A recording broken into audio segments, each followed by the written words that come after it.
Alors c'est parti, ça va être un rig où on va contrôler ce bras en FK, donc du coup on va avoir des courbes de contrôle, et là ce que je vais faire c'est que je vais prendre le temps de renommer ça comme si je faisais un rig normal. Donc ça c'est ce qu'on avait avant, donc bah, quand je dis ce qu'on avait avant, c'est-à-dire ce que j'avais fait ici avec le cube, delete, j'efface tout ça, et on pourrait voir ça comme étant un entraînement, et là je vais le faire pour de vrai. Donc la première des choses, ce que je vais faire, c'est création de la courbe. Alors, create, NURBS, circle, parfait. Alors, cette courbe, elle va contrôler cette partie-là, ça va être l'épaule. Donc, du coup, je vais la renommer. Alors, même si on ne la voit pas, elle est là, la courbe. Et la chose que j'ai oublié de spécifier de nouveau, NURBS, circle, ici. Et au niveau des options, je reste toujours avec la normale ici en X.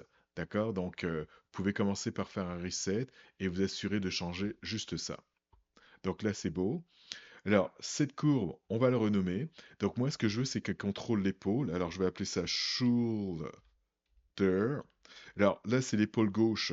Donc, je vais mettre underscore, un petit L, underscore. Donc, le L, ça va être left.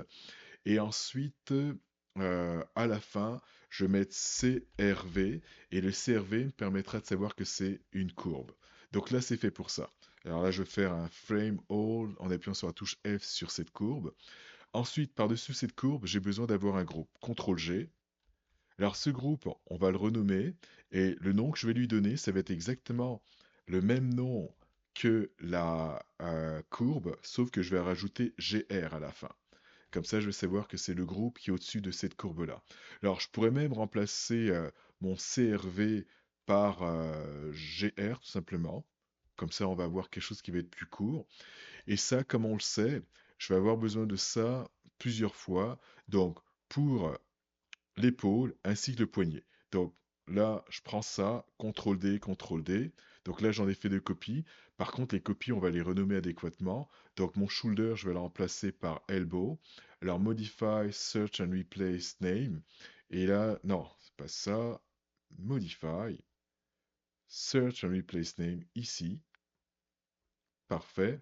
Alors, il va aller chercher le mot shoulder. Alors, il faut bien que j'écrive cette fois-ci, pas comme ce que j'avais fait avant. Et il va remplacer ça par elbow. Et j'enlèverai le petit 1 à la fin ici. Donc si je fais apply, donc là ça a marché, et là j'enlève le petit 1. Et là je vais faire la même chose pour lui ici, sauf que je vais lui dire de remplacer ça par wrist, donc pour le poignet, donc apply, donc là c'est fait, et bien entendu le petit 2 à la fin, je l'enlève. Donc la première étape elle est faite, et cette étape elle consistait euh, à créer des cercles qui sont là, ici, et pour chacun des cercles, il y a des groupes. Maintenant, ma seconde étape, ce que je vais faire, c'est que ces groupes, je vais leur donner la même orientation et la même position que le joint. Alors, pour faciliter la chose, je vais cacher ma géométrie de façon temporaire. Donc, Alt 2, Show, ça va être sous Viewport, et là on peut voir Polygone. Donc là j'ai caché mes joints, enfin non, désolé, mes polygones exactement, donc ma géométrie. Ensuite, alors je vais commencer par le premier. Donc je vais le faire une première fois avec les menus, et après je vais utiliser mes boutons que j'ai ici, donc mon Match Transform et mon Match Rotation.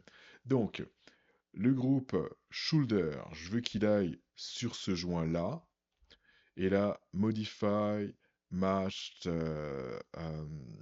ici, Translation. Donc là, il a mis ici. Et après, Modify, Match, Rotation ici. Donc là, c'est fait. Et là, je vais faire la même chose pour le reste. Donc, Elbow. Là, je prends le joint Elbow et MTMR. Et là, je vais terminer avec lui. Donc, le groupe Wrist que je vais mettre ici sur le joint Wrist. MTMR.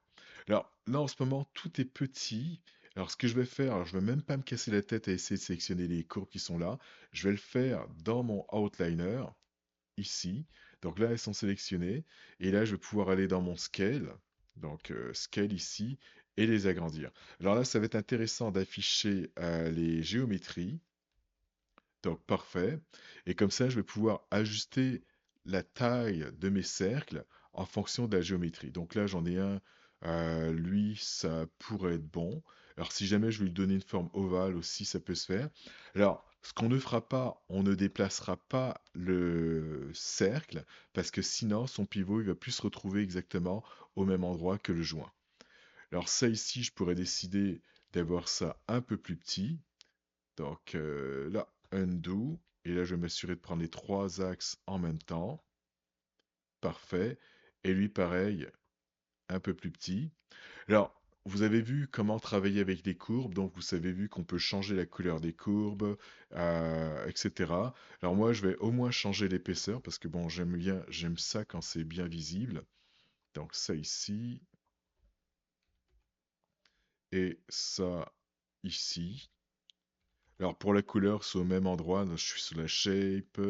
Et là, si je vais dans Object Display, Drawing Override, alors Enable, et c'est là que je vais pouvoir y donner une couleur. Alors là, bah, ok, je vais y aller avec du rouge. Ce rouge-là. Alors c'est rare que j'utilise des couleurs différentes pour mais bon, là, ça va être juste pour l'exemple. En fait, je mettrai tout en rouge, tout en bleu, dépendamment si c'est le côté gauche ou le côté droit. Mais là, bon, on va s'amuser avec les couleurs. Alors, du vert, qu'est-ce que ça donne ce vert-là? Peut-être un petit peu moins. Ok, je vais avec ça. Ok, parfait. Alors, donc, là maintenant, alors, on cache de nouveau la géométrie, et ce qui va nous rester à faire, ça va être faire en sorte que ça contrôle le joint, et ensuite, il y a la hiérarchie, et la hiérarchie en escalier. Alors, si jamais je commence par la hiérarchie, ce qui va être important, avant que je commence à la faire, c'est que je fasse un freeze transformation.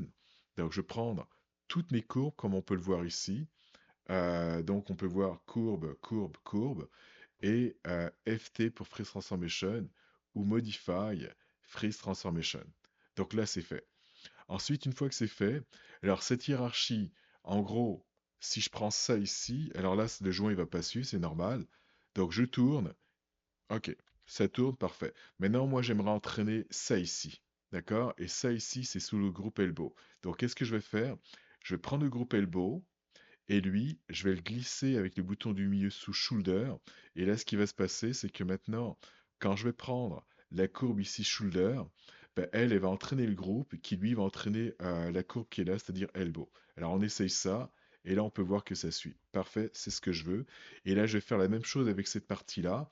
Donc là, au-dessus de lui, on a un groupe qui est le groupe Wrist.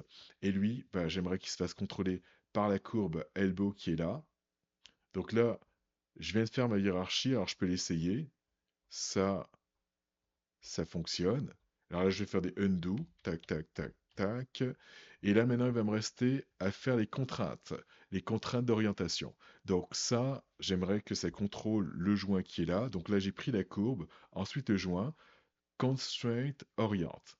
Donc là, j'ai mon icône qui est là, comme on peut le voir. Donc là, c'est fait. Et pour les autres, je vais utiliser l'icône que j'ai là. Donc courbe, joint, constraint, oriente, courbe et alors joint ici, et pareil, constraint oriente. Et là, si j'affiche l'ensemble, ben là, on devrait avoir notre rig en FK. Donc ça ici, ainsi que ça ici. Là, ok, là, parfait. Alors, undo. Alors, je vais faire un petit peu de nettoyage. Alors, en termes de nettoyage, je veux des valeurs clean, c'est presque OK pour les valeurs clean. Pourquoi je dis que c'est presque OK? C'est qu'ici, j'ai l'historique, donc je vais l'effacer. Alt, Shift, D. Alors, Edit, Delete by Type, pas le All, mais vraiment le by Type, historique. OK, donc là, c'est bon.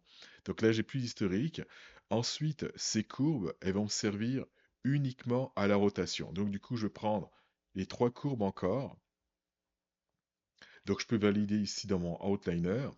Et là, ici, je vais sélectionner les translations, clic gauche. Et là, je vais utiliser mon contrôle pour pouvoir ajouter mon scale ici.